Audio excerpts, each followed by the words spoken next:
a Wall Street Journal CEO council. God knows what it must be like to be sitting in this audience if you're a normal human being. And Gary Cohn was there. He was being interviewed by the Wall Street Journal. And one of the things that this Republican tax bill features are massive cuts in taxes for corporations. I think part of it is also repatriation. We haven't seen all the language, but repatriation of foreign profits as well. And on top of this, of course, it cuts some other taxes. It eliminates the estate tax after, I think, about 6 or 7 years, which is just absurd.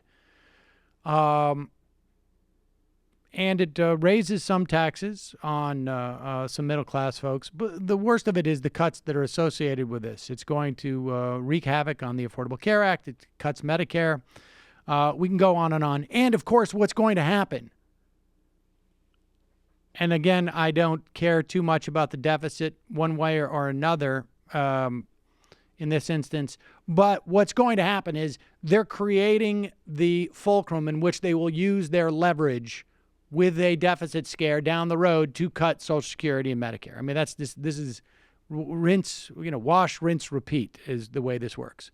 But here is a moment which is stunning. And if there was any integrity in anywhere, I mean, I wanted to say sort of like, the Republican Party, and then I stopped myself before I was being ridiculous. Yeah, but in the business, media, right?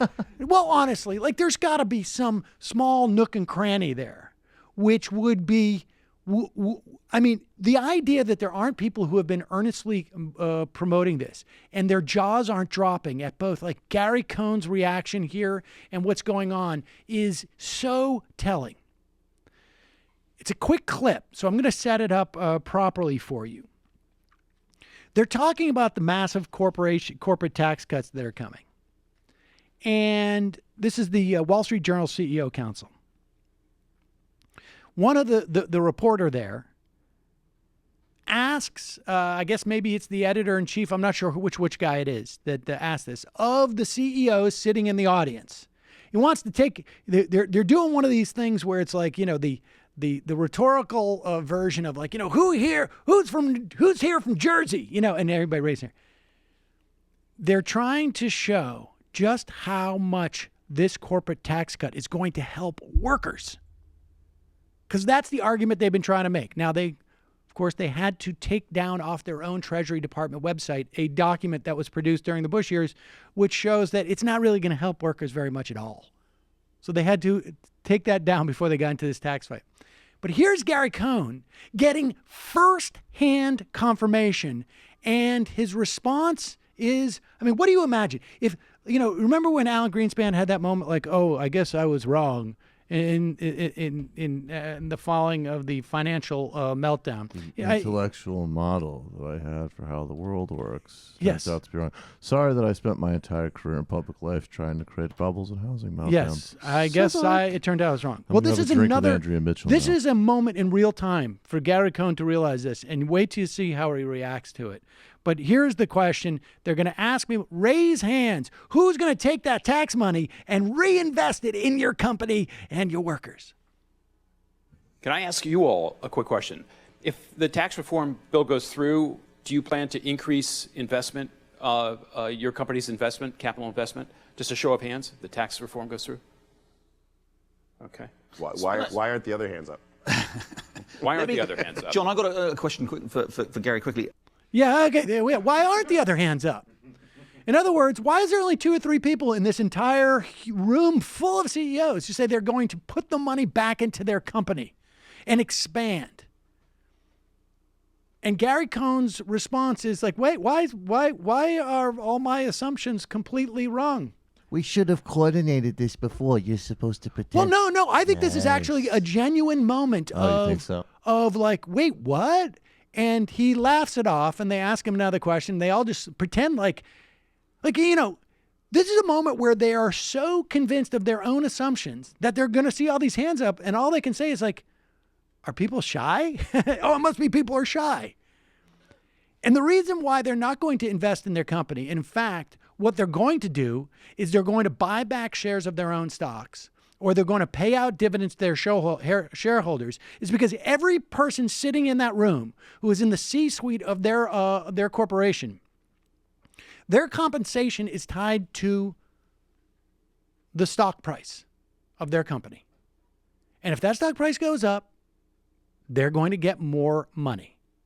That is not a function of investing in the company for the next 5 years. It's not a function of hiring more workers. You don't do that unless there's demand. And getting more money back on your taxes doesn't impact demand whatsoever. In fact, it's actually the opposite. It's a little bit of circuitous route to make it to the opposite.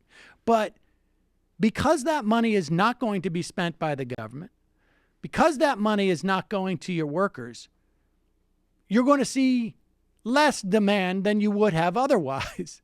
Because the only way you're going to get demand is to pay your workers more. But these guys are sitting there going like, what? You got to be joking. No, you're giving us money and you're asking us, oh, am I going to give it to the company or am I going to put it in my pocket? That's a joke, right, Gary Cohn? Right? That's a joke.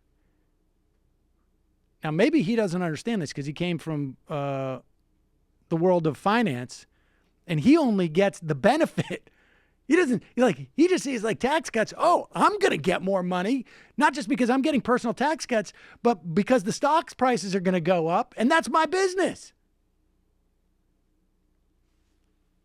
It was a really telling moment that really, I mean, honestly, that should be the first thing that people show on the news tonight.